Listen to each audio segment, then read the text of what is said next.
2007, 2011. He predicted in 2016, and he predicted in 2020. Come on, you know, I'm not going to discredit any poll. Let me say that. But I don't listen to the analysis poll. I have done my own poll, and I have stayed away from saying what the outcome of the poll is, because you see, you can use polls to influence opinions, which is what has been happening in Jamaica for a very long time. But ultimately, you end up in an echo chamber where you start to believe your own, what your own polls are telling you in terms of the influence it has on people. And you don't want that, because one, not just the echo chamber effect, but it reduces the urgency of your supporters. People get complacent. So we did not release. We did a poll, and let me give you the background of that. We did a poll a few weeks before the announcement of the elections. We polled 23 seats.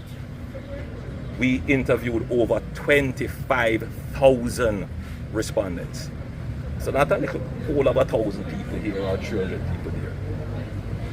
And we polled the seats that have shown historically the ability to swing. And in 20 of those seats, we were significantly ahead. When we saw the blue dot polls, for us it wasn't any shocker, because that is what our polls also were telling us. We stand here on great conviction, with great humility. We are not bothered by the polls. We have done the work, and you can see that our campaign has been very strategic. We had a pre-campaign. You know, Favour has been a very good Minister of Finance, I must say. Favour has her own unique style, and people sometimes underestimate her. But if you talk about the strength of a woman, that's Favour. She's a strong person. She's not overbearing, you know. She doesn't seek to come and dominate. She's very humble. But people tend to not realize, you know, that, you know, Favour is a brilliant lady. Favour is a Harvard graduate. Favour, not that means, you know, but what I'm saying is, she's academically accomplished, and she was, before she entered politics, a successful businesswoman, and so she understands the field of finance very well, and she's been able to execute very well. As an MP, I'm sure she would have surprised many, and she continues to work.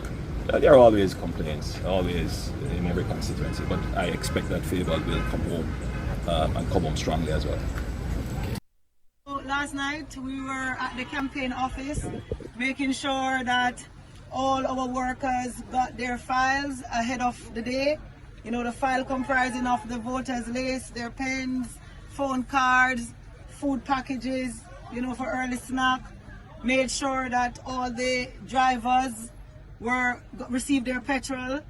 So that's pretty much how we spend touching base, especially with our outer town voters, making sure they know where to go, and, you know, when they come in, who to meet them, who to receive them, that sort of thing. And Ms. Crawford, do you feel pressure defending a seat that you won in what was considered a PNP stronghold? No, I don't feel pressured at all, because I have done the work, and every single where that I go, the support and the love is just overwhelmingly positive. But just before coming here, I stopped at 7 polling stations across the constituency, and persons were literally running out of line, openly declaring that we're supporting you. Can we have a photo? You know, I had to be telling them thanks for the support, but, you know, just calming them down so that we don't cause any obstruction. I've never seen anything like this, not even in 2020. Even as we move about, we have excited people who are not formal workers who are calling to say, Miss Crawford, I have a car ready. I have some shut-ins that we want to take. Can we get a petrol card? So right now when I leave here, I'm heading into some communities to, you know, petrol up people and just keep it moving. How do you respond to critics who say that your impact hasn't been felt? So those are just naysay and PNP propagandists.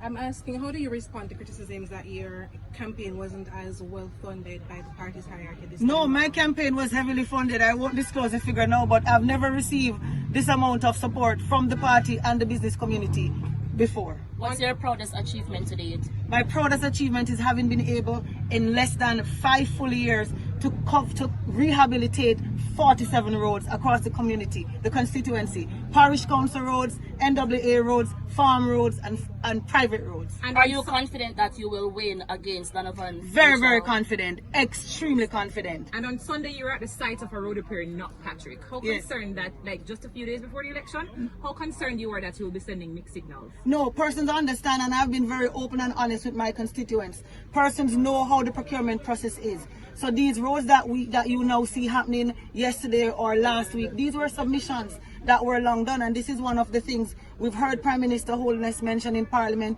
We've heard former Minister Warmington, we've heard Minister Nestor Morgan speak about the need for us to do something about the lengthy procurement exercise. I can give you an example.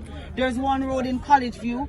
When we did the initial assessment, it was $3 million to do the repairs, and 1.5 years later, that cost moved to almost $5 million. So this is something that we really ought to look at, and it's very frustrating, not just to members of parliament, but to constituents. So my constituents know that I work in and out of season. Even before I was elected in 2020, I was working. So anytime I work, any work done at any point, they know it's coming from a genuine place. The desire is to serve them and to represent them. So we work in and out of season. We can't stop work because an election is in progress. That would be very reckless. So what is your next step if you're re-elected? So my next step when I'm re-elected is, of course, to continue on the excellent work we've started. More road repairs coming up under the Sparks program. We're definitely going to be bringing one of the iconic Mandeville signs to the parish and the constituency.